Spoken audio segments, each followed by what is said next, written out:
Milestone presenting Vira, truly independent AI homes, 0% no other charges. போரூருக்கே இது புதுசு at Kattupakkam Porur. 13 நாளைக்கான காரணம் உங்களுக்கு தெரியும். நம்மளதுல எரிச்சா 13வது நாள் தான் அஸ்தியை கரைப்பாங்க, கரைச்சோம். சுருக்கமாக சொல்றதா இருந்தா, எனக்கு அந்த நாடு பக்கத்தில் இருக்கிறதுனால எந்த பிரயோஜனமும் இல்லை, தொல்லை கொடுக்காம இரு, அவ்வளோதான் நம்ம சொல்றோம். அதுக்கு தான் இந்த அட்டாக்கே வந்தது. நமக்கு இது நேத்திக்கு தான் புரிஞ்சுது. ஐயா, இந்த ப்ரிகாஷனுங்கிறது அங்கே துவம்சம் பண்ணதுக்கு அப்புறம் நம்மளை தற்காத்து கொள்வதற்காக நடக்குதுன்னு புரிஞ்சிருச்சு. முந்தானத்துக்கு நம்மளுடைய நிலைமை என்னவா இருந்தது? ஓ, இப்போ தான் நம்ம எல்லாம் ரெடி பண்ணிக்கிட்டு இருக்கோம், இதுக்கப்புறம் போய் அட்டாக் பண்ண போகிறோம்ன்ற மாதிரி நினைத்தோம். இல்லை, ரொம்ப துல்லியமாக ஒரு விஷயம் நடந்தது. மத்திய அரசோட காங்கிரஸ் முதல் கொண்டு எல்லாருமே கைகோத்து சேர்ந்து தானே செயல்படுறோம். காங்கிரஸ்ல ராகுல் காந்தி எப்படி பாராட்டுறாரு? Armed forces has done a fantastic job. அவங்க ராணுவம் ஒரு மிகப்பெரிய சாதனை நிகழ்த்தி இருக்கு, அது இந்தியாவுக்கே பெருமை தானே. அது 13 நாளா தூங்கிட்டு இருந்தாருன்னு விமர்சிச்சிங்களே, யார் அது விமர்சிச்சிங்க? Armed forces விமர்சிச்சிங்களா? போர் கட்டுப்பாட்டு விதிகளை மீறுகிறதா பாகிஸ்தான்? எந்த விதிக்கும் பாகிஸ்தான் இது வரைக்கும் கட்டுப்பட்டதே இல்லை. பாகிஸ்தானோட பேசுவதற்கு வாய்ப்பே இல்லை. அங்கே ஒரு இராணுவ ஆட்சி நடக்கிற வரைக்கும் அங்கே பேசி பிரயோஜனம் இல்லை.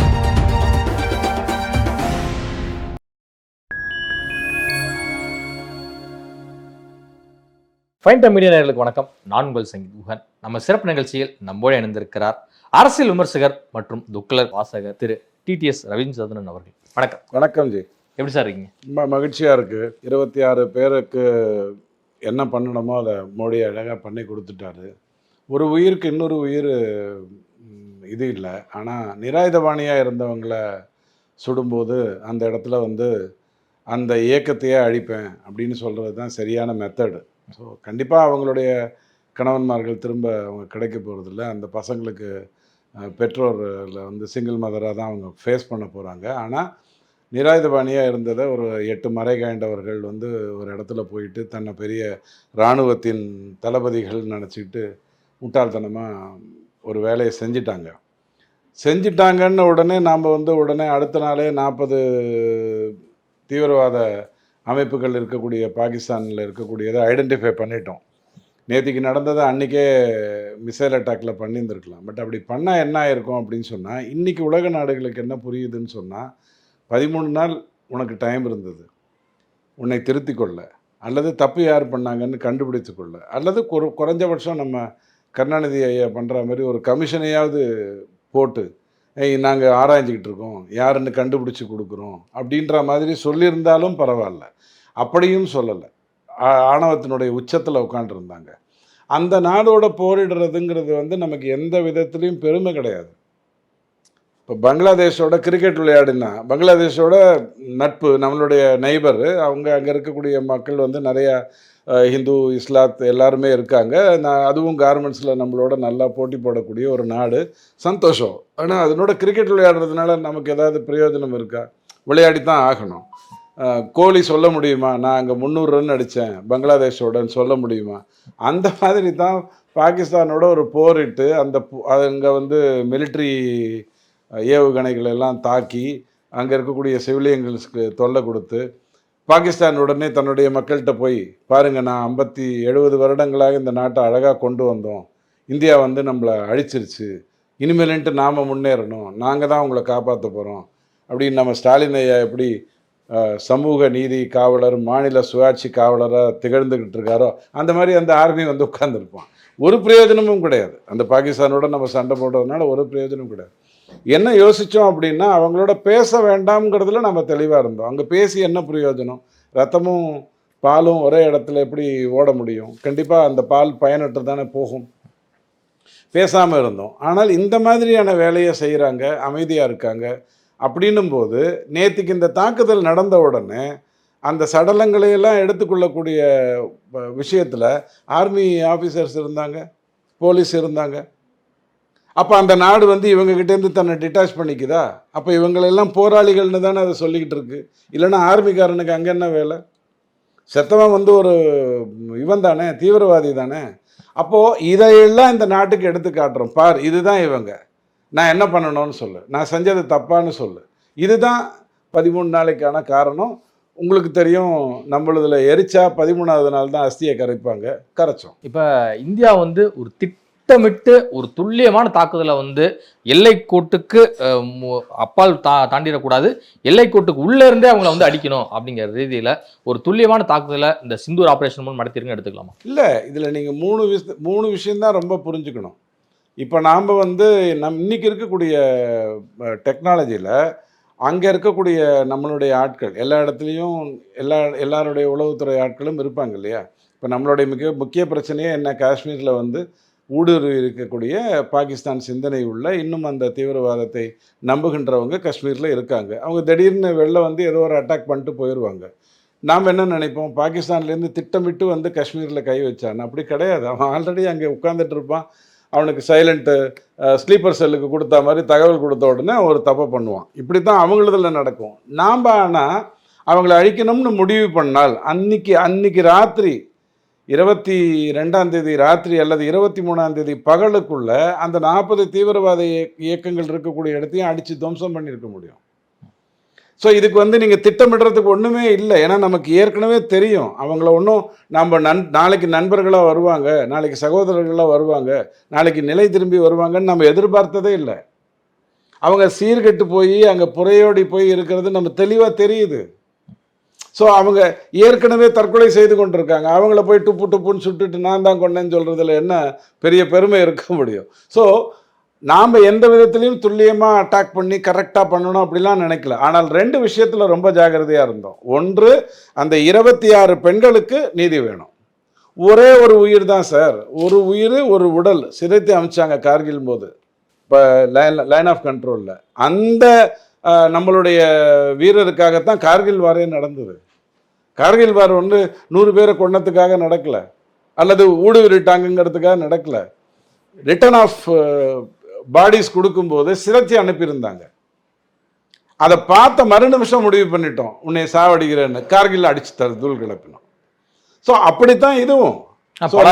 ஆபரேஷன் சிந்தூர்னு முதல்லயே நம்ம தண்ணியை நிறுத்தி ஒரு விஷயத்த சொல்லிட்டோம். ஐயா, உனக்கு எனக்கும் வரவு செலவு எதுவும் இருக்க போகிறதில்ல, நீ எப்படியும் உருப்பட போகிறதில்ல, நான் வந்து இங்கேருந்து தண்ணியை ரொம்ப சீரியஸாக உனக்கு கொடுக்கணுங்கிற அவசியம் இல்லை, ஓகே தேங்க்யூ, நான் இனிமேல்ட்டு கொடுக்க மாட்டேன். உடனே இங்கே இருக்கக்கூடிய சில திராவிட சிந்தனையாளர்கள், நேற்றுக்கு மட்டும் ஏன் திறந்து விட்டீங்க அப்படின்னு ஒரு அற்பத்தனமான கேள்வி கேட்பாங்க. உயிரை எடுக்கணும் அப்படின்னு சொன்னால் இந்த ஆக்சிஜன் குழாயை வந்து எடுத்து வச்சாலே போகிறோம், வீக்குபாடி செத்து போயிடுவான். அதைத்தான் நம்ம பண்ணியிருக்கோம். அங்கே இருக்கக்கூடிய மக்கள் சாகணும்னுங்கிறதா நம்மளுடைய நோக்கம்? அங்கே இருக்கக்கூடிய விவசாயம் நலிந்து போகணுங்கிறதா நம்மளுடைய நோக்கம்? இல்லை. பாகிஸ்தான் வந்து பல நாடுகளுக்கு கடன்பட்டிருக்கு. அது அப்படியே சீரழிகிறதுனால ஏதாவது பிரயோஜனம் இருக்கா? சுருக்கமாக சொல்கிறதா இருந்தால், எனக்கு அந்த நாடு பக்கத்தில் இருக்கிறதுனால எந்த பிரயோஜனமும் இல்லை, தொல்லை கொடுக்காம இரு, அவ்வளோதான் நம்ம சொல்கிறோம். அதுக்கு தான் இந்த அட்டாக்கே வந்தது. அடுத்த 3 வருஷம் 4 வருஷம் அவங்க மண்டை காஞ்சி யோசித்து எங்கேயாவது உருப்பிட்டு மேலே வந்து நம்ம மேலே பழி வாங்கணும்னா பழி வாங்க போகலாம். ஆனால் இன்றைக்கி காலையிலேருந்து அவங்க என்ன பண்ணிகிட்டு இருக்காங்க, நேற்றுக்கு சாயங்காலத்துலேருந்து பார்த்தீங்கன்னா திரும்பவும் அதே ஊடுருவல், அதே மாதிரியான ஒரு விஷயம். அர்த்தம் இல்லாமல் அவங்கக்கிட்ட இருக்கக்கூடிய சிவகாசி பட்டாசுகளை வந்து அங்கேருந்து அனுப்பிட்டு இருக்காங்க. உங்களுக்கு தெரியும் காசா வந்து எப்படி தன்னை பாதுகாத்து கொள்ளும் அப்படின்னு சொல்லிட்டு. அங்கே வந்து இந்த ஹமாஸ்லேருந்து எந்த ஒரு விஷயத்தை செய்யணும்னு நினைக்கும் போது தடுக்கிறதுக்கு இவங்ககிட்ட எல்லாமே இருக்குது. நீங்கள் விண்வெளி மூலமாக பண்ணுறதா இருந்ததுன்னா, காலார்படை, மண்ணாங்கட்டி, அந்த படையெல்லாம் வர்றதுன்னா அதுக்கு வேற சேசஸ் இருக்குது. ஸோ நம்ம ஈஸியாக புரிஞ்சுக்கிறோம். அவங்களுடைய ட்ரோஜனை வந்து அட்டாக் பண்ணுறோம், அவங்களுடைய ஏரை வந்து தூக்குறோம். இப்போ அவங்க போய் அங்கே பெருமையாக என்ன சொல்லியிருப்பாங்க, இல்லை நாங்களும் 15 இடத்தில் தாக்குதல் நடத்தினோம். இப்போ நம்ம முதல்வர் சொல்லுவார் இல்லையா, நான் ஒரு மறுசீரமைப்பு மாநாட்டை கூட்டி அங்கே வந்து 8 பேர் ஒரே கேரளாவில் ஒரு கூபேயில் புக் பண்ணிட்டாங்க, அதனால் அந்த 8 பேரும் வந்துட்டாங்க, மொத்தம் 14 கட்சியில் இருந்த ஆட்கள் வந்தாங்க அப்படின்லாம் இவர் பெருமை பித்திக்கிறார் இல்லையா. அந்த வேலையை பாகிஸ்தான் அங்கே பண்ணிக்கிட்டு இருக்கோம். பிரயோஜனம் அங்கே இருக்கக்கூடிய அறிவாளிகளுக்கு தெளிவாக தெரியும் என்ன பண்ணணும்னு. சாமானியன் என்ன நினைப்பான், பத்தியா எங்கள் நாடும் அடிச்சிருச்சு, இந்த நாட்டை காப்பாற்றுவதற்கு ஆர்மி தான் வேணும், ஆர்மி தான் நம்மளுடைய காவலர்கள். உலகத்தில் எந்த நாடாவது இந்த மாதிரி இருக்கிறதுக்கு வாய்ப்பு இருக்கா? ஒரு இராணுவத்தை நம்பிட்டு ஒரு நாடு நடத்த முடியுமா? இராணுவத்தில் இருக்கிறவனுக்கு பொருளாதாரம் தெரியுமா? அவனுக்கு வயிற்று பசியை பற்றி தெரியுமா? திட்டமிடுவதில் எப்படின்னு தெரியுமா? தொழிற்சங்கங்கள் தொழிற்கூடங்களை எப்படி உருவாக்கணும்னு தெரியுமா? ஒரு மண்ணும் தெரியாது. எந்த நாட்டுக்குமே சொல்கிறேன், அவங்களுக்குன்னு நான் சொல்ல, எந்த நாட்டுக்குமே இராணுவத்துக்கு இராணுவ வேலை தான் தெரியும். அவங்கள போய் நீங்கள் இப்போ நாளைக்கு நீதிமன்றமே நான் ஆட்சி செய்கிறேன்னு சொல்லிச்சுன்னு வச்சுக்கோங்க, நம்ம நாட்டில் கூட சொல்லிச்சு இல்லையா, மணிப்பூருக்கு நீ செய்கிறியா இல்லைன்னா நான் பண்ணட்டுமா அப்படின்னு நீதிமன்றம் நம்மக்கிட்ட கேட்டுச்சு. ஐயா நீங்கள் வேணால் பண்ணுங்கய்யா அப்படின்னோம். இன்னி வரைக்கும் என்ன பண்ணாங்க அவங்க மணிப்பூருக்கு? ஸோ நீதிமன்றத்துக்கு அதனுடைய வேலை, இராணுவத்துக்கு அவனுடைய வேலை. நீதிமன்றம் வந்து அரசுகளை வந்து வழிகாட்டக்கூடிய ஒரு இடத்துல இருக்கதானே செய்றாங்க. அதில் தப்பே கிடையாது. நம்ம ஜட்ஜ்மெண்ட்டை குறை சொல்ல முடியாது. நான் ஜட்ஜ்மெண்ட்டை குறை சொல்லலையே, அவங்க சொன்ன அந்த ஸ்டேட்மெண்ட்டை தான் குறை சொன்னேன். மணிப்பூர் சம்பந்தமாக அவங்க எதுவும் ஜட்ஜ்மெண்ட் கொடுத்து நான் அதை குறை சொல்லலை. மணிப்பூரை நீங்கள் நிர்ணயிக்கிறீங்களா நான் நிர்வகிக்கிட்டமான்னு கேட்டது அபத்தமான ஒரு வாதம். ஒரு பாராளுமன்றம் தான் எந்த ஒரு விஷயத்தையும் திட்டமிட முடியும், செயல்படுத்த முடியும். ஒரு சட்டமன்றம் தான் செயல்படுத்த முடியும். நீதிமன்றம் பண்ண மத்திய அரசு உரிய நடவடிக்கை எடுத்து அந்த மக்களை பாதுகாக்கதான் காரணமா தானே சுப்ரீம் கோர்ட்டா இருக்கட்டும் இல்ல ஹை கோர்ட்டா இருக்கட்டும் ஒரு சாட்டையை சுழற்ற வேண்டிய கட்டாயத்துக்கு தள்ளப்படுது. சாட்டையை சுழட்டினாங்க. இப்போ 2-1.5 வருஷம் ஆயிடுத்து. அங்க கலவரங்கள் குறைந்திருக்கா இல்ல அதிகமா இருக்கா? அங்க நடந்தது இல்ல, தடுக்க வேண்டிய பொறுப்பு மத்திய மாநில அரசுகளுக்கு தானே இருக்கு. நான் மறுக்கவே இல்லையே. நீதிமன்றம் சொன்ன ஒரு கருத்தை மட்டும்தான் நான் பின்வாங்க சொல்றேன். நீ பாத்துக்கிறியா இல்ல நான் பாத்துக்கிட்டோமான்னு கேட்டா, மோடி ஐயா வாங்க நீங்களே பாத்துக்கோங்க அப்படின்னு சொல்லிட்டா என்ன ஆயிருந்திருக்கும்? உங்க வாய்தா கதை தானே ஆயிருந்திருக்கும். உங்ககிட்ட இருக்கிற கேஸையே உங்களால முடிச்சு கொடுக்க முடியல. 5 வயசுல ஒருத்தன் கேஸ் போட்டான்னா 55 வயசுல அவனுக்கு வந்து நீங்க தீர்ப்பு கொடுத்துட்டு இருக்கீங்க. அதுக்கு 1000 காரணங்கள் இருக்கு. அதெல்லாம் ஒரு வாரம் வந்து பேசுவதே ஒரு கோர்ட் அவமதிப்பாகாதா? இல்லைங்க, கண்டிப்பா இல்லை. அதுல வேதனை அதிகமா இருக்கு. அதாவது யார் கருத்து சொல்லலாம் அப்படின்னு கேட்டால், யார் வந்து கருத்து சொல்லலான்னு கேட்டால், யாரெல்லாம் அற்புதமாக தன்னை செயல்படுத்தி கொண்டிருக்காங்களோ, தன்னை உருவகப்படுத்தி கொண்டிருக்காங்களோ அவங்க எல்லாரும் சொல்லலாம். நீதிமன்றம் சொன்ன அந்த ஒரு வரியை மட்டும்தான் நான் கோடிட்டு காட்டுறேன். அது கூட எதுக்கு கோடிட்டு காட்டுறேன்னா, பாகிஸ்தானில் வந்து இராணுவம் ஆட்சி செய்ய முடியாது. எந்த நாட்டையும் இராணுவம் ஆட்சி செய்ய முடியாது. எந்த நாட்டையும் நீதிமன்றம் ஆட்சி செய்ய முடியாது. அங்கங்க மக்களால் அவங்க தேர்ந்தெடுக்கப்பட்டவர்கள் தான் அதை பண்ணணும். அதுக்கு தான் ஜனநாயகம்னு ஒன்று இருக்கு. பாகிஸ்தானில் ஜனநாயகம்ங்கிறது 5 பைசாக்கு கூட இல்லை, எங்கேயுமே இல்லை. இப்போ ஸ்ரீலங்காலனா குறைந்தபட்சம் ஜனநாயகம்ங்கிறது ஒரே ஒரு எம்பி தான், ரணில் விக்ரமசிங்கே. ஒரு கலவரம் வந்த ஒரு சூழ்நிலை வந்தபோது ரணில் விக்ரமசிங்கேக்கு அந்த பதவியை கொடுக்குறாங்க. அவர் எம்பியாக தேர்ந்தெடுக்கப்பட்டவர். அவர்கிட்ட ஒன்றும் மெஜாரிட்டி கிடையாது. ஆனால் அந்த நாட்டை அவர் நிர்வகித்தார். அதுக்கப்புறம் ஒரு தேர்தல் வந்தது, திரும்ப ஒரு கலவரம் வந்தது. இன்னைக்கு அது திரும்ப பழைய பாதைக்கு வந்துருச்சு. பங்களாதேஷில் நீங்கள் ஒத்துக்கிறீங்களோ இல்லையோ அங்கே ஒரு ஜனநாயகம் இருக்குது. நடுவில் யூனஸ் வேணால் தன்னை மிகப்பெரிய அறிவாளின்னு நினச்சிக்கிட்டு பாவம் கொஞ்சம் முயற்சி பண்ணார். மோடி என்ன பண்ணணுமோ அதை பண்ணி முடிச்சிட்டாரு. இப்போ அவர் வேலையை அவர் பார்த்துட்டு இருக்காரு. ஆனால் அங்கே ஜனநாயகம் இருக்குது, இங்கே ஒன்றுமே கிடையாது. இவ்வளவு தான் நம்ம சொல்ல வர்றது. இந்த நாட்டை பொறுத்த வரைக்கும் சிறுமைப்படுத்துவது என்னுடைய நோக்கம் இல்லை. என்னை விட ஒரு நாளைக்கு முன்னாடி சுதந்திரம் வாங்கிட்டு போனவன். உன்னால தான் எனக்கு சுதந்திரமே தள்ளி போச்சு. பிரிக்கணுங்கிற அடிப்படையில் தான் எனக்கு தள்ளி போச்சு. வாங்கிட்டு போனையா, நல்லா இருந்தீங்கன்னா சந்தோஷம். ஆனால் நான் வந்து ஒரு முடிவு எடுக்கிறேன், சிஏஏ மூலமாக ஒரு முடிவு என்ன எடுக்கிறேன்னா, ஆப்கானிஸ்தான்லேயோ பங்களாதேஷ்லேயோ பாகிஸ்தான்லேயோ சிறுபான்மையினர் கஷ்டப்பட்டால் அவங்களுக்கு நான் இந்தியாவில் அடைக்கலம் தர்றேன்னு எடுத்துக்கிறேன். இந்த 3 நாட்டிலையும் சிறுபான்மையினராக இஸ்லாத்தவர் இருக்கிறதுக்கு வாய்ப்பு இருக்கா? 3 நாடுமே இஸ்லாத் சார்ந்த நாடு. அப்போ அங்கே சிறுபான்மையாக யார் இருக்க முடியும்? ஹிந்துவோ கிறிஸ்டியனோ பாரசீகனோ மற்றவர்கள் தான் இருக்க முடியும். அவங்கள நான் எடுத்துகிட்டு வர்றேன். இங்கே உடனே எனக்கு உள்நாட்டில் பிரச்சனை வருது. அப்போ முஸ்லீம்களை நீ மதிக்க மாட்டியான்னு கேட்டால், மைனாரிட்டிங்கிற வார்த்தையை பயன்படுத்திட்டேன். மைனாரிட்டி அந்த 4 நாட்டில் யார் இருப்பாங்க? இப்போ சிங்களத்தை எடுத்துக்கிட்டிங்கன்னா, சிலோனை எடுத்துக்கிட்டிங்கன்னா, அங்கே மைனாரிட்டின்னு நீங்கள் யாரை சொல்லுவீங்க? 1.5 லட்சம் பேரை சுட்டு கொண்டதுக்கு அப்புறம் தமிழனை தான் மைனாரிட்டின்னு சொல்லுவீங்க. அப்போ அவனை நான் எடுத்துக்கொள்ளுகிறேன். நான் சொல்ல புரியுதுங்களா? ஸோ இவங்க இந்த பாகிஸ்தானுடைய செயல்பாட்டினால ஏகப்பட்ட குழப்பம் எப்போ பார்த்தாலும் வந்துகிட்டே இருக்கு. போர்ச்சூழல் காரணமாக பஞ்சாபில் இரவில் வந்து மின்தடைக்கு வந்து உத்தரவிட்டிருக்காங்க. மின் விநியோகம் வந்து ரத்து செய்யப்படுகிறது. இரவு 9 மணிலிருந்து அதிகாலை 5 மணி வரைக்கும். இந்தியாவுடைய அடுத்த கட்ட திட்டம் என்ன? இல்லை, நீங்கள் முதல் திட்டமே நமக்கு நேற்றுக்கு தான் புரிஞ்சுது. அந்த 2 உயர் பெண் அதிகாரிகளும் திட்டமிட்டது எவ்வளோ அழகாக நமக்கு நேற்றுக்கு புரிஞ்சதுன்னு சொன்னால், என்னங்க ஏதோ பயிற்சி எடுத்துகிட்டு இருக்கேங்கிறாங்க. எப்போ தான் போர் தொடங்குறது? இதுக்கப்புறம் தான் துப்பாக்கியில் ரவையை போடுவாங்களா, பீரங்கியில் குண்டை போடுவாங்களாங்கிற மாதிரிலாம் நம்ம அமைதியாக காத்துக்கிட்டு இருந்த நேரத்தில் ராத்திரி 1:30 மணிக்கு அங்கே போய் துவம்சம் பண்ண போகிறேன். அவன் சிறுபிள்ளைத்தனமாக எதையாவது பண்ணுவான்.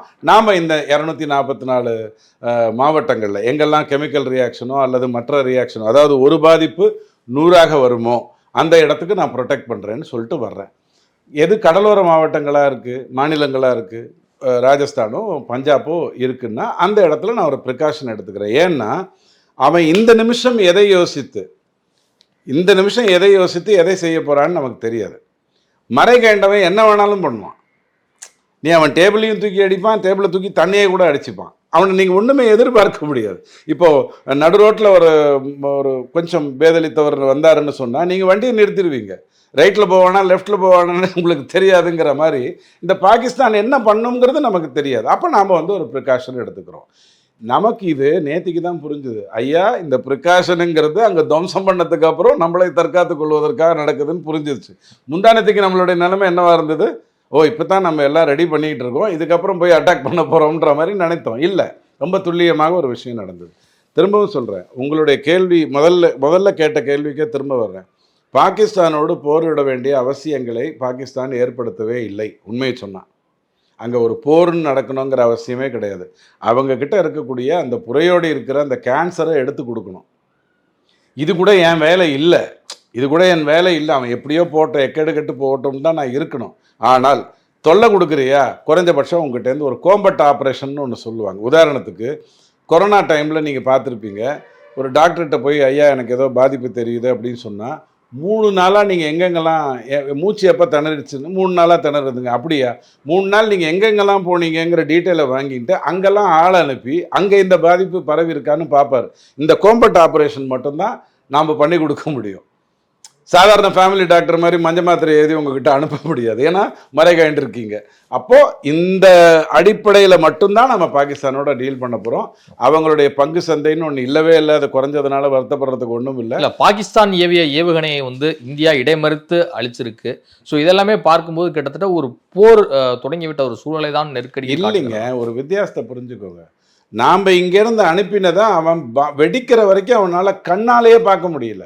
இங்கேருந்து நாம் ஒன்று அனுப்பிச்சா அவனாலையும் தடுத்துருக்க முடியும் இல்லையா? அவன் ராணுவம் பாவம் ராத்திரி எல்லாம் பிரியாணி சாப்பிட்டு உட்காந்துட்டு தானே இருக்குது சுடுறதுக்கு. ஏன் சுடலைன்னா நாம் இங்கேருந்து அனுப்பினது அவனுக்கு கண்ணிலேயே தெரியல, வெடிச்சதுக்கு அப்புறம் தான் தெரிஞ்சிருச்சு. அதுதான் நம்ம டெக்னாலஜி.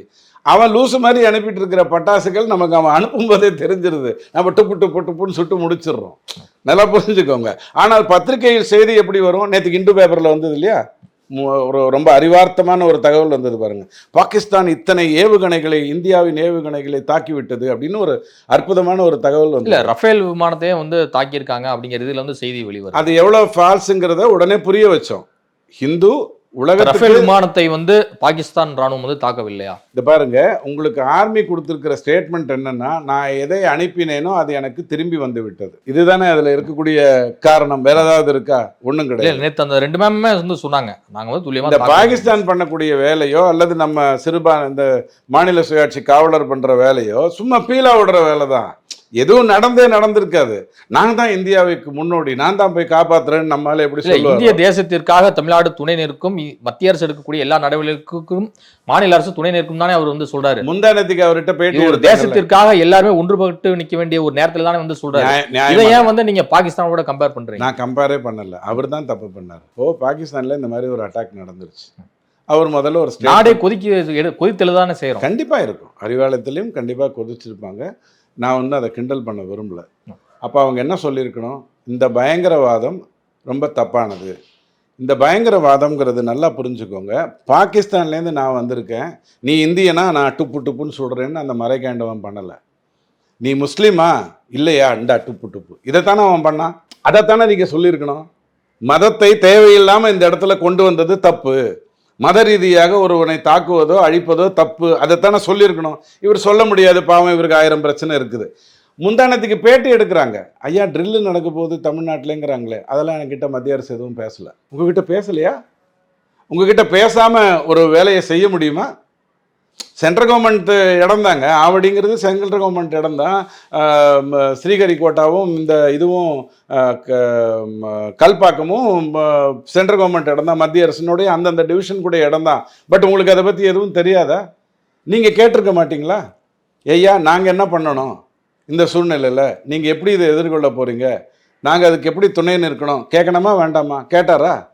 அப்போது இவருக்கு இருக்கிற அக்கறைங்கிறது ஒரு முதலமைச்சராக எப்படி இஸ்லாம் சகோதரர்களுக்கு வாழ்த்து சொல்கிற மாதிரி, கிறித்துவ சகோதரர்களுக்கு வாழ்த்து சொல்கிற மாதிரி, தீபாவளிக்கு வாழ்த்து சொல்லாத மாதிரி ஒரு நல்ல ஒரு அற்புதமான ஒரு விஷயம் இருக்குன்னா அதை நான் பாராட்டுறேன். எனக்கு அதில் அரசியல் இல்லை. ஆனால் நீங்கள் கேட்ட கேள்விக்கு நான் திரும்ப வர்றேன். அதாவது தேசப்பற்று அப்படிங்கிறது இந்தியாவில் இருக்கக்கூடிய ஒவ்வொரு குடிமகனுக்கும் இருக்கு. கண்டிப்பாக இருக்கு. ரைட்டுங்களா? அந்த தேசப்பற்றை யாருமே சந்தேகப்பட முடியாது. கூடவே கூட இங்க வந்து இந்துவா, முஸ்லீமா, கிறிஸ்டினா, பார்சியா, பௌத்தானா அப்படின்னு சொல்லிட்டு யாருமே பாக்குறது இல்லை. கூடாது. தேசப்பற்றுன்னு வரும்போது நம்ம வெளியே இந்தியாவுக்கு வெளியே நம்ம ஏதாவது அயல்நாட்டுக்கு போனாலே நம்ம இந்தியனா தான் வந்து பெருமை கொள்றோம். ஸோ அப்படி பார்க்கும்போது எல்லா மாநில முதல்வர்களுக்கும் ஒரு கடமை இருக்குதானே, தேசப்பற்றுங்கிற கடமை இருக்குதானே. அதனாலதானே மத்திய அரசோட காங்கிரஸ் முதல் கொண்டு எல்லாருமே கைகோர்த்து சிறந்துதானே செயல்படுறோம். காங்கிரஸுக்கு நான் அப்புறம் வர்றேன். நீங்க முதல்ல கேட்ட நம்ம ஸ்டாலின் ஐயா விஷயத்தை நான் முதல்ல முடிச்சேன். உங்க வாழ்க்கையில கருணாநிதி ஐயாவோ ஸ்டாலின் ஐயாவோ இந்தியாவை போற்றி பாராட்டி குதூகலித்து அற்புதம்னு பேசி எங்கேயாவது ஒரே ஒரு வரி சொல்லியிருக்கிறத கேட்டிருக்கீங்களா? ட்ரை பண்ணி பாருங்க. எங்கேயாவது இருந்ததுன்னா அந்த வீடியோ எனக்கு தயவு செஞ்சு அனுப்புங்க. உடனே நான் தெரிஞ்சிடுறேன். என்னுடைய நோக்கம் திமுகவை காயப்படுத்தணுங்கிறதோ அல்லது இந்த திராவிட கட்சிகளை அசிங்கப்படுத்தணுங்கிறதோ என்னுடைய நோக்கம் இல்லை. ஆனால் என்னுடைய வேதனைன்னு ஒன்று இருக்குது. ஒரே ஒரு முறை நான் சொல்கிறேன் உங்களுக்கு, இந்த 5330 வருடங்களுக்கு முன்னாடி நம்ம உருக்காலை வைத்து கொண்டிருந்தோம்னு சொன்ன அந்த ஸ்டேட்மெண்ட்டில் மட்டும்தான் ஸ்டாலின் ஐயா இந்தியாவை போற்றி ஒரு வார்த்தை ஒரு வரி சொல்லியிருந்தார். வேறு எங்கேயுமே இவங்க பேசினதில்லை. ஸோ இவங்களுடைய தேசப்பற்று என்னங்கிறது எல்லாருக்கும் தெரியும். பிரச்சனை அது இல்லை. நாம் இப்போ பேசிகிட்டு இருக்கிற விவாதம் அது இல்லை. காங்கிரஸுக்கு வருவோமா? காங்கிரஸில் ராகுல் காந்தி ஐயா எப்படி பாராட்டுறாரு? Armed forces has done a fantastic job. அவங்க ராணுவம் ஒரு மிகப்பெரிய சாதனை நிகழ்த்தி இருக்கு. அது இந்தியாவுக்கே பெருமை தானே. இப்போ 13 நாளாக தூங்கிட்டு இருந்தாருன்னு விமர்சிச்சிங்களே, யார் அது விமர்சிச்சிங்க? ஆர்ம்டு ஃபோர்ஸஸை விமர்சிச்சிங்களா? இல்லையே. இப்போ இதில் புல்வாமாவில் ஒரு தாக்குதல் நடந்த போது யாரை விமர்சிச்சிங்க? கவனக்குறைவாக ஆர்மி இருந்தாங்கன்னு நீங்கள் சொன்னீங்களா? இல்லையே. இல்ல, மத்திய பாதுகாப்பு அமைச்சகமும் மத்திய உள்துறை அமைச்சகமும் என்ன செய்து கொண்டிருக்கிறது அப்படிங்கிற கேள்வி வந்து எதிர்க்கட்சிகள் நியாயமா மக்கள் சார்ந்து எழுப்பக்கூடிய ஒரு கேள்வி தானே. காங்கிரஸ் இந்தியாவில் வந்து ரா டிபார்ட்மெண்ட் ரொம்ப ரொம்ப ஸ்ட்ராங்கான ஒரு டிபார்ட்மெண்ட். அப்ப அவங்கள மீறி ஒரு தீவிரவாதிகள் வந்து ஊடுருவி வந்து அட்டாக் பண்ணிருக்காங்க, நம்முடைய ராணுவ வீரர்களை தாக்கியிருக்காங்க அப்படிங்கும் போது அது வந்து நம்ம பாதுகாப்புல ஏதோ கோட்டை விட்டமோ அப்படிங்கிற ஒரு சந்தேகத்தை தானே எழுப்புது. யாரு மேல? மோடி மேலேயா இல்ல ஆர்மி மேலேயா? கேள்வி நீங்க தெளிவா வந்துருங்க. மோடி மேல சந்தேகம் வருதா அல்லது ஆர்மி மேல வருதா? திராவிட கலாச்சாரத்தில் இருக்கக்கூடிய நண்பர்களே என்ன சொல்றாங்க, சார் மோடி காஷ்மீருக்கு போயிருக்கணும் சார், அவர் ஏன் சார் போல? அப்ப அவருக்கு தெரிஞ்சிருச்சு குண்டு அடிக்க போகுதுன்னு தெரிஞ்சிருச்சு, இந்த 26 பேரை நிராயுதபாணியா சாவ விட்டாரு சொல்றாங்களா இல்லையா? ஒரு தேசத்தின் தலைவன் அப்படி பண்ணுவானா? 8 வயதில் RSS சேர்ந்து விட்டு இத்தனை வருடங்களாக தேசத்துக்காகவே வாழ்ந்துட்டு இருக்கிற ஒருத்தன் செய்வானா? செய்யணும்னு நினைப்பானா? நீங்க நினைக்கலாம். நீங்க இந்தியாவை பாராட்டி நான் கேள்விப்பட்டதே இல்லை. ஆனா அவர் வந்து இந்திய தேசத்தின் ஒவ்வொரு விஷயத்தையும் பாராட்டியிருக்காரு. நீங்க எப்படி குற்றம் சாட்டுறீங்க? அவர் காஷ்மீர் கேன்சல் பண்ணதே இங்கே ஒரு குண்டு வெடிப்பு நடக்க போகுதுன்னு அவருக்கு தகவல் வந்துருச்சு. மக்கள் செத்து போனா செத்து போகட்டும்னு சொல்லிட்டு அவர் வந்து காஷ்மீருக்கு வராமல் விட்டுட்டார். இது பைத்தியக்காரத்தனம் இல்லை? ஆக இல்லை, இது யார் சொன்னது? இந்த விஷயம் நீங்க திராவிட நண்பர்கள் பண்ற விவாதங்கள் இல்லையா சொன்னாங்க? திராவிட ஆதாரம் இல்லாம நம்ம பொதுவா பேசக்கூடாது. ஒரே ஒரு ஆதாரம் நான் சொல்லிட்டேன். மதங்களை கடந்து நம்ம எல்லாமே முதல்ல மனிதர்களா இந்தியர்களா நம்ம வந்து ஒரு தேசப்பற்று உணர்வோட ஜெயா பிளஸ்ல நடந்த விவாதத்துல இதயத்துல்லா ஐயா அதை சொன்னார். நீங்க எடுத்து பாருங்க. சாயங்காலம் 7 to 8 நடந்ததுல நான் பக்கத்துல தான் உட்காந்துருந்தேன். அதுக்கு முன்னாடி 4 நாளாவே 3 நாளாவே இந்த பகல்காமில் எப்போதுமே கிட்டத்தட்ட ஒரு 1000 இருந்து 1500 ராணுவ வீரர்கள் குவிக்கப்பட்டிருப்பாங்க அப்படிங்கிற பார்வை வந்து அங்க இருக்கக்கூடிய லோக்கல் வாசிகள் வந்து சொல்றாங்க. சோ அதை நம்ம பார்க்கிறப்ப அப்ப அந்த 1.5 மணி நேரம் 2 மணி நேரம் அந்த ராணுவ வீரர்கள் வந்து எங்க போனாங்க அப்படிங்கிற கேள்வி வந்து இருக்குல்ல. எப்போதுமே ஒரு விபத்துன்னு ஒன்று நடந்தது. அந்த பள்ளத்தாக்கு பகுதியில் எப்பவுமே இருப்பாங்கன்னு தான் நிறைய பேர் ஸ்டூடெண்ட்ஸ் சொல்றாங்க. நான் திரும்பவும் சொல்றேங்க, அந்த இடத்த ஓபன் பண்ணது சரியா தப்பான்னு யாரை கேட்கணும் அப்படின்னு சொன்னா ஃபர்ஸ்ட் மாநில அரசை தான் நம்ம கேட்கணும். அதாவது இன்னைக்கு நீங்க அந்த மாநில அரசுன்னு சொல்ல மாட்டீங்க, ஒமர் அப்துல்லா ஐயாவை கேட்கலாம். நீங்க அனுமதிச்சு தான் அது நடந்துட்டு இருக்கா இல்லையான்னு கேட்கலாம். அவர் ஏற்கனவே பதில் சொல்லிட்டார், இது திறந்து விட்டது எனக்கு தெரியாதுன்னு சொல்லிட்டார். கரெக்டா? அடுத்தது நீங்கள் எங்கே வரலாம்? கவர்னருடைய ஆட்சி தானே இன்னைக்கு வரைக்கும் உங்களை பொறுத்த வரைக்கும் நடந்துகிட்டு இருக்கு. அந்த தேசத்தை அந்த மாநிலத்தை பொறுத்த வரைக்கும் இல்லை, யூனியன் பிரதேசமா ஆனனால சென்ட்ரல் கவர்மெண்ட் தானே ஃபுல் கண்ட்ரோல் இருக்குல்லைங்க. கவர்னர் கிட்ட நாம் என்ன கேட்கலாம்? ஐயா நீ வந்து இந்த இடத்துல டூரிஸ்ட்டை வர விட்டுட்டீங்களா, அப்போ நீங்கள் அதுக்கான பாதுகாப்பு கொடுக்காம விட்டது எதனால் அப்படின்னு நீங்கள் கேட்கலாம். ஆனால் மோடியிடம் போயிட்டு நீ ஏன் காஷ்மீர் இதை கேன்சல் பண்ணேன்னு கேட்டால் ஒரு ஒரு ஒரு சூழ்நிலையை ஒரு சந்திப்பை எதுக்காக வேணாலும் கேன்சல் பண்ணலாம். உள்நோக்கம் கற்பிச்சா தப்பாயிடும். இப்போ அத்வானி ஐயாவுடைய அந்த ஃப்ளைட்டு 1 மணி நேரம் தாமதம் இல்லாமல் வந்திருந்ததுன்னா அவர் செத்து போயிருந்திருப்பார். அதுதான் தீவிரவாதிகளுடைய சிந்தனையாக இருந்தது கோயம்புத்தூரில். கரெக்டா? ஆனால் ஆண்டவன் என்ன பண்ணால் வேற விதமாக அதை மாற்றி அமைத்தான். 54 பேரை நம்ம வந்து இழந்தோம். அதில் இஸ்லாம் சகோதரர்கள் இருந்தாங்க, இந்துக்கள் இருந்தாங்க, எல்லாருமே இருந்தாங்க. எதுக்கு செத்தோம்னு தெரியாமல் செத்தான், ஏன் சாவரேன்னு தெரியாமல் செத்தான். இந்த மாதிரியான விஷயத்தெல்லாம் நம்ம பார்த்துக்கிட்டு தான் இருக்கோம். நமக்கு பிரச்சனையே அயல்நாட்டில் இல்லை. பாகிஸ்தானையோ பங்களாதேஷையோ ஸ்ரீலங்காவையோ கட்டுப்படுத்தணும்னு சொன்னால் ட்ரம்ப்பு இருந்தார்னா அவரே பார்த்துப்பார், நம்மக்கிட்ட விட்டுருவார். பைடன் இருந்தால் நமக்கு கொஞ்சம் தொல்லை கொடுப்பாங்க, நாம் அதுக்கேற்ற மாதிரி டீல் பண்ணணும். ஆனால் உள்நாட்டில் இருக்கக்கூடிய இந்த அற்புத ஜீவிகள் இருக்காங்க இல்லையா, இவங்களை ஹேண்டில் பண்ணுறது தான் நமக்கு மிகப்பெரிய பிரச்சனையாக இருந்துகிட்டு இருக்கு. காஷ்மீர் மாநிலம் பூஞ்ச் மாவட்டத்தில் வந்து பாகிஸ்தான் நடத்திய தாக்குதலில் வந்து கிட்டத்தட்ட 13 இந்தியர்கள் வந்து இறந்திருக்காங்க, 59 பேர் வந்து படுகாயம் அடைந்திருக்காங்க. இப்போ நம்ம பேசிட்டு இருக்கிற வரைக்கும் கிடைத்த ஒரு தகவல். போர் நிறுத்த விதிகளை மீறி செயல்படுதா பாகிஸ்தான்? ஏன்னா அது வந்து முழுக்க முழுக்க எல்லை கட்டுப்பாட்டு பகுதி இல்ல, ஏன்னா இந்த லைன் ஆஃப் கண்ட்ரோல் வரக்கூடாது, நம்மளும் போகக்கூடாது அப்படிங்கிற ஒரு சிச்சுவேஷன். போர் கட்டுப்பாட்டு விதிகளை மீறுகிறதா பாகிஸ்தான்? எந்த விதிக்கும் பாகிஸ்தான் இது வரைக்கும் கட்டுப்பட்டதே இல்லை. எந்த விதிக்கும். அது எல்ஓசி அப்படின்னு நீங்க சொல்றீங்க, பிபிசியில் நேற்றுக்கு நியூஸ் போடுறான், பாகிஸ்தான் மேனேஜ்ட் காஷ்மீருங்கிறான், பாகிஸ்தான் நிர்வகிக்கின்ற காஷ்மீருங்கிறான். அப்போ பாகிஸ்தான் ஆக்குபைட் காஷ்மீர், ஆக்குபைட் காஷ்மீர் தான் நாம் சொல்கிறோம். அதாவது காஷ்மீர் இந்தியாவுடையது, நீங்கள் அங்கே உள்ளே வந்துட்டீங்க, இந்திரா காந்தி அம்மாவோட உங்களுக்கு ஒரு ஒப்பந்தம் வந்தது, இது உன்னோடது இது என்னோடதுன்னு ஒரு ஒப்பந்தம் வந்தது, பிஓகேன்னு லைன் ஆஃப் கண்ட்ரோல்னு சொல்கிறோம். அதை மீறி நீங்கள் வந்த ஒரு இடத்த நம்ம பிஓகேன்னு சொல்கிறோம். இது நமக்கு சைனாவோடையும் இருந்துகிட்ருக்கு. ஆனால் பிபிசி மாதிரியான ஒரு அற்புதமான நடுநிலை கொண்ட, வரிகளை ஒழுங்காக கட்டாத ஒரு அற்புதமான நிறுவனம் பாகிஸ்தான் மேனேஜ்டு காஷ்மீர்னு அந்த ஏரியாவை குறிப்பிடுது. இது எவ்வளோ கேவலமான ஒரு விஷயம். பிபிசி கேவலமானதுங்கிறது ரொம்ப வருஷத்துக்கு முன்னாடியே தெரிஞ்சு போச்சு. நம்ம ஆளுங்க எப்போ அங்கே போனானுங்களோ அதோட அது முடிஞ்சு போச்சுங்கிறது வேற விஷயம். இங்கே கேட்ட கேள்விக்கு வர, அதாவது ஒரு பக்கம் நிர்வகிக்கிறவங்க வந்து பாகிஸ்தான் அரசாங்கமாக தானே சார் இருக்கு. எங்க பாகிஸ்தான் ஆக்குபைட் காஷ்மீர் நீங்கள் என்ன, அதாவது போன வருஷம் ஏப்ரல் மேல என்ன நடந்தது? பாகிஸ்தான் ஆக்குபைட் காஷ்மீரில் இருக்கக்கூடிய மக்கள் தானே இந்தியாவோட இணையணும்னு தொடர்ந்து பேசினாங்க. அப்போ இவங்க நிர்ணயிக்கிறதா இருந்தால், இவங்களால கராச்சியையும் லாகூரையுமே நிர்ணயிக்க முடியலையே, இவங்க எங்கே போய் மண்ணாங்கிட்டு அங்கே வந்து பிஓகேவை போய் நிர்ணயிக்க போகிறாங்க. அதாவது முடிஞ்ச அளவுக்கு அங்கே தொல்லை கொடுங்க, ஏதாவது ஒரு விதத்தில் உரசிக்கிட்டே இருங்க அப்படிங்கிற அடிப்படையில் தான் அது நடக்குது. அங்கே மின் உற்பத்தி எவ்வளோ பெரிய அளவில் நடக்குதுன்னு உங்களுக்கு தெரியுமா? அதுக்கு ஏதாவது பணம் கொடுத்துருக்காங்களா? அவர்கள் வாழ்வாதாரத்தை பார்த்துருக்காங்களா? நேற்றுக்கு பலூச்சிஸ்தான்லேருந்து, முந்தானத்துக்கு பலூச்சிஸ்தான்லேருந்து ஒரு எதிர்ப்பு பாகிஸ்தானுக்கு வந்தது. பலூச்சிஸ்தான் என்ன ஆஸ்திரேலியாவுடைய நாடா, பகுதியா? கிடையாது. ஸோ இவங்க கண்ட்ரோலில் ஒரு மண்ணும் இருந்ததில்லை, இவங்க எந்த கண்ட்ரோல்லையும் இது வரைக்கும் இருந்ததில்லை. பாகிஸ்தான் வந்து எந்த விதிமுறைக்கும் வந்ததில்லை. பாகிஸ்தானுக்குள்ளே பலூச் மக்கள் கடுமையாக எதிர்க்கிறாங்க. ஸோ உங்களுடைய கண்ட்ரோலுக்குள்ளே எதுவும் இல்லை. இந்தியாவை பற்றி தவறாக பேசணும்னா நம்ம ராகுல் காந்தி கேட்டிங்கன்னா அதுவும் வெளிநாட்டுக்கு போனால் எதையாவது பேசுவார். ஆனால் நியாயமாக இந்தியாவை பற்றி பேசணும்னு சொன்னால் இங்கே வந்து சப்கா சாத் சப்கா விகாஸில் எந்த குழப்பமும் இல்லாமல் தான் நடந்துக்கிட்டு இருக்குது. அதை நீங்கள் வெளில எப்படி வேணாலும் திசை திருப்பலாம், ஆனால் அங்கே ஓப்பனாக நடக்குது. காரணம் என்னன்னா, நீங்கள் பட்டினி போடுகின்ற அளவுக்கு ஒரு சிச்சுவேஷனை கொண்டு வந்து விட்டீங்க அப்படின்னு சொன்னால் அங்கே எதிர்ப்பு வந்து ரொம்ப மோசமாக இருக்கும். அதை தான் அவங்க பண்ணிக்கிட்டு இருக்காங்க, அவங்களால நிர்வகிக்க முடியல. ஸோ இப்போ எல்ஓசியை தாண்டி வர்றதுங்கிறது வந்து பாகிஸ்தான் எப்போதுமே செய்து கொண்டு வருகின்ற ஒரு விஷயம். அதை கண்ட்ரோல் பண்ணுற வேலையை நம்மளுடைய இராணுவம் தெள்ள தெளிவாக செய்து கொண்டிருக்கு, எந்த குழப்பமும் இல்லை. காஷ்மீரை மீண்டும் ஒரு அற்புதமான ஒரு இயற்கை வளமாக, இயற்கை இடமாக கொண்டு வரணும், உலகத்தினுடைய பார்வைக்கு அதை கொண்டு வரணும். அங்கே மக்கள் வாழ்கின்றார்கள், அங்கே அந்த கல்லறியெல்லாம் குறைச்சாச்சு, பெரிய அளவில் வாக்களித்து அவங்க வந்து இந்தியாவுடைய குடிமகன் நான்னு உங்களுக்கு சொல்லியிருக்காங்க. அப்போ அந்த இடத்தை கொண்டு வரணும்னு நம்ம நினைக்கும் போது இவனுக்கு வயத்தறியுது. எனக்கு 2 கண்ணு போனால் உனக்கு 1 கண்ணு போகணுங்கிற அடிப்படையில் அங்கே செயல்பட்டு இருக்கான். அங்கே ஒரு ஆப்ரேஷன் நம்ம பண்ண வேண்டிய அவசியம் இருக்குது.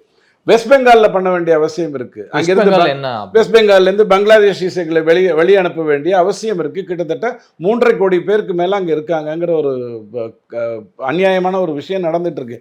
ஜார்க்கண்ட் வரைக்கும் அவங்க ஊடி இருக்காங்கங்கிற பிரச்சனைகள்லாம் இருக்குது. இதெல்லாம் நாம் சந்திக்க போகிற விஷயம். அடுத்த 24 வருடங்களில் நாம் நம்மளை போலவே தெளிவாக வளர்ந்து இன்னைக்கு 5லேருந்து 3க்கு போகிறோம், உலக வல்லரசாக மாறுறோம். இதையெல்லாம் நாம் பண்ணிக்கிட்டு இருக்கும்போதே இந்த குப்பைகளை அகற்ற வேண்டிய வேலையை நம்ம செய்யத்தான் போகிறோம். அதில் எந்த மாற்று கருத்தும் இல்லை. நான் அகதியை குப்பைன்னு சொல்கிறேன், தயவு செஞ்சு நினச்சிடாதீங்க. ஊடுருவன்னு நான் குப்பைன்னு தான் சொல்லுவேன். அவன் வந்து உள்ளே வந்து இப்போ அமெரிக்காவிலேருந்து ஏன் சங்கிலி போட்டு அனுப்பிச்சி வச்சான்? அவன் ஊடுருவினான். அவன் குஜராத்லேருந்து போயிருந்தாலும் அவன் வந்து குப்பை தான். எனக்கு இல்லை, இந்தியாவிலிருந்து 93,000 மக்கள் வந்து அதாவது அமெரிக்காவுக்குள்ளே போயிருக்க மக்களை வந்து பாத்தீங்கன்னா அவர் வந்து செயின் கட்டி எல்லாத்தையுமே அழியணும்னு சொல்லிட்டாரு. அப்ப அதெல்லாம் பார்த்தா உங்களுக்கு எப்படி தப்புங்கிறேன். அந்த செயின் கட்டினதோட நிறுத்தி இல்ல, அது இப்ப நீங்க சொன்ன ஒரு வார்த்தையை வந்து அங்க பொருத்த முடியுமா?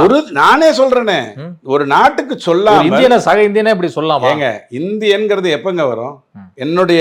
என்னுடைய நாட்டை மதித்து என்கிட்ட இருந்து கப்பல் மூலமாகவோ விமானம் மூலமாகவோ ரயில் மூலமாகவோ ஒரு நாட்டுக்கு போனா அவனை நான் இந்தியன்னு சொல்லுவேன். சந்தில போனவன நான் எப்படிங்க இந்தியன்னு சொல்லுவேன்? அது தப்பு இல்லையா? ஒரு நாட்டுக்குள்ள அப்படி போகலாமா? நம்ம நாட்டுக்குள்ள, நம்ம வீட்டுக்குள்ள யாராவது வந்தா சும்மா விட்டுருவோமா?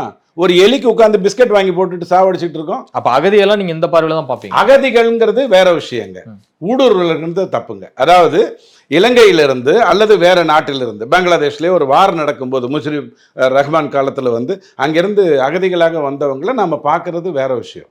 நான் சொல்லலை இந்த கருத்தை, இந்திரா காந்தி அம்மா சொல்லியிருக்காங்க, 80களில் சொல்லியிருக்காங்க. பங்களாதேஷில் 2 கோடி பேர் பங்களாதேஷ்லேருந்து இந்தியாவுக்கு வந்திருக்காங்கன்னு சொல்லியிருக்காங்க.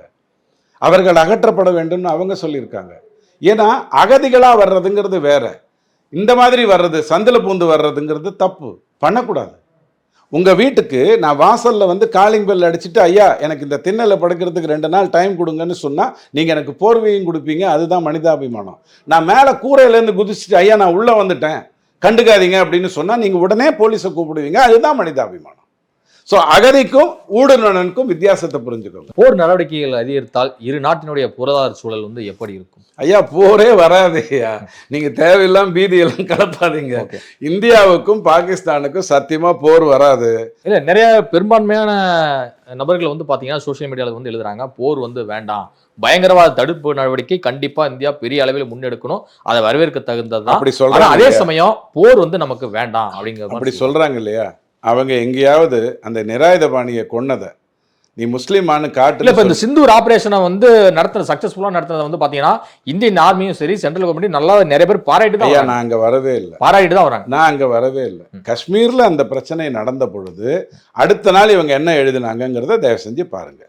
அப்போ அவங்க நேர்மையாக எழுதியிருந்தா இன்னைக்கு அவங்க எழுதுகிற கருத்தை நான் கண்டிப்பாக ஏற்றுக்கொள்கிறேன். என்னுடைய ஒப்புமை அவங்களுக்கு தேவையே கிடையாது. அவங்க எப்படி வேணாலும் இதே மாதிரியே திரியலாம், அது வேற விஷயம். ஆனால் சோசியல் மீடியாவாக இருந்தாலும் எந்த மீடியாவாக இருந்தாலும் இந்தியாவுக்கும் பாகிஸ்தானுக்கும் போர் நடக்கும்னு நீங்கள் சொன்னீங்கன்னா என்னால் சிரிக்கத்தான் முடியும். போருங்கிற வார்த்தையே இங்கே பயன்படுத்தப்படாது. முடிந்தால் பாகிஸ்தானுக்கு அங்கே இருக்கக்கூடிய அந்த புறையோடி கிடக்கின்ற அந்த புற்றுநோயை நீக்குவதற்கான வேலையை வேணால் நம்ம செஞ்சு கொடுப்போம். அவங்களோட போரிட வேண்டிய அவசியம் நமக்கு இல்லை. ஒரு போர் வரும் உலகத்துல, இனி எல்லாமே வந்து பாகிஸ்தான் அரசே வந்து அழித்துரைக்கும் வேலையில் ஈடுபடுமா? இப்ப நீங்க சொல்ற பதில ஆல்ரெடி பாகிஸ்தான் ஒண்ணு இல்லவே இல்லைங்க. அவங்களுக்குள்ளேயே 6 பிரிஞ்சு சண்டை போட்டுட்டு இருக்காங்க. அவர்களால் எந்த விதத்திலையும் நிர்ணயிக்க மக்களால் தேர்ந்தெடுக்கப்பட்ட அரசாங்கம் அங்க இருக்குல்ல. எனக்கு சிறந்த ஜோக்காக இதை நான் எடுத்துக்கிறேன். இன்னும் 6 மாசம் இருக்கு 2025க்கு. இந்த காமெடிக்கு இன்னொரு காமெடி 2025 வருவதற்கு வாய்ப்பே இல்லை. அதாவது பாகிஸ்தான்ல மக்களால் தேர்ந்தெடுக்கப்பட்ட ஒரு ஜனநாயகம்னு ஒன்று இருக்குது அப்படின்னு நீங்க சொல்றத பாகிஸ்தான்ல நாளைக்கு பிறக்க போற குழந்தை ஏத்துக்குச்சு அப்படின்னு சொன்னா இந்த ஜோக்குங்கிற வார்த்தையை நான் பின்வாங்கிக்கிறேன். அங்க எந்த ஜனநாயகம் இருக்கு? அங்க பாராளுமன்றம் கூடி முடிவு எடுக்குதா? ஏங்க 10க்கு 8 பேரை ஒன்னா தூக்கில் போட்டு தொங்க விட்டுருக்கீங்க, இல்லைன்னா சுட்டு கொண்டு இருக்கீங்க. அப்ப அது ஜனநாயக ரீதியா தேர்ந்தெடுக்கப்பட்ட ஒரு விஷயமா? அங்க உயர் பதவியில் இருந்த 10க்கு 8 பேரை நீங்க ஒரே ஒரு நவாஸ் ஷெரீப் மட்டும்தான் உயிரோட போய் எங்கேயோ ஒரு இடத்துல உட்காந்துருக்காரு. வேற எவனையாவது நீங்க சொல்ல முடியுமா? அங்க ஆரம்பத்துல இருந்து ஜின்னா வந்து அங்க போயிட்டு ரொம்ப சந்தோஷமா இறந்து போனாரா? ஓகே, இங்க சாட்டர்ஜியோடைய இந்து மகாசபால இருந்த கோட்ஸை சுட்டு கொண்டா மாதிரி அவன் பண்ணலை, நான் ஒத்துக்கிறேன். ஆனா இப்போ பாகிஸ்தானில் இருந்தக்கூடிய ஜின்னால இருந்து இன்னைக்கு இருக்கக்கூடிய மனிதன் வரைக்கும் அங்கே வந்து ஒரு உயர் பதவியை அனுபவித்து கொண்டிருக்கானா? இல்லையே. மக்களால் தேர்ந்தெடுக்கப்பட்டவர் தானே இம்ரான் கான். எங்கெங்க தேர்தல் நடக்குது. ஆனால் எனக்கு ஒரு தேர்தல் ஞாபகம் இருக்குது. நீங்கள் உங்கள் ஜோக்கை வந்து இன்னொரு ஜோக்கில் சரி பண்ணணும் அப்படின்னு சொன்னால் சதாம் ஹுசேனுக்கு 100% மக்கள் வாக்களிப்பாங்க எப்போதுமே. ஏன்னா மீதியெல்லாம் சுட்டு கொண்டுருவான். ஓட்டு போட்டால் சதாம் ஹுசேனுக்கு போடணும், இல்லைன்னா டுப்புன்னு சுட்டுருவான். இப்படி தான் அந்த இடத்துல ஒரு ஜனநாயகம் நடந்துட்டு இருந்தது. அதுக்கு ஒரு 2 படி கம்மியாக பாகிஸ்தானை நீங்கள் சொல்லலாம். ஸோ தயவு செய்து எல்லா நாட்டிலையும் ஜனநாயகம் இருக்குன்னு சொல்லுங்க. ஏன்னா எல்லா நாட்டிலையும் நீதிமன்றம் இருக்கு, எல்லா நாட்டிலையும் நல்லவர்கள் இருக்காங்க. ஆனால் பாகிஸ்தானில் மட்டும் ஜனநாயகம் இருக்குன்னு தயவு செஞ்சு சொல்லுங்க. ஜனங்கள் இருக்காங்க, நாயகர்கள் இல்லை. அதான் அங்கே இருக்க பெரிய பிரச்சனை. பேச்சுவார்த்தை மூலம் இப்போ இந்தியா பாகிஸ்தானும் இந்த தீவிரவாத ஊடுருவலை வந்து கட்டுப்படுத்தும் நடவடிக்கையில் வந்து ஈடுபட முடியுமா? பேசுறதுக்கு வாய்ப்பே இல்லை. வாய்ப்பு இல்லை. பாகிஸ்தானோட பேசுவதற்கு வாய்ப்பே இல்லை. அங்கே ஒரு இராணுவ ஆட்சி நடக்கிற வரைக்கும் அங்கே பேசி பிரயோஜனம் இல்லை, ஒரு பிரயோஜனமும் இல்லை. உங்களுக்கு ஒரு உதாரணம் சொல்கிறேன். இன்றைக்கி எஸ்எம் கிருஷ்ணா கூட ஒரு ஸ்டேட்மெண்ட் விட்டுருக்காரு. எனக்கு ஒரு வேதனை எனக்கு ஞாபகம் இருக்குது, இந்திய குடிமகனா. அப்போ அது காங்கிரஸில் இருந்தால் அவர் போனார், பிஜேபியில் இருந்து இல்லை. பாகிஸ்தானோட பேசுகிறதுக்கு போகிறார். அடுத்த நாள் பாகிஸ்தான் பத்திரிகைகளில் அவரை பற்றி என்ன எழுதினாங்கங்கிறது தயவு செஞ்சு படித்து பாருங்கள்.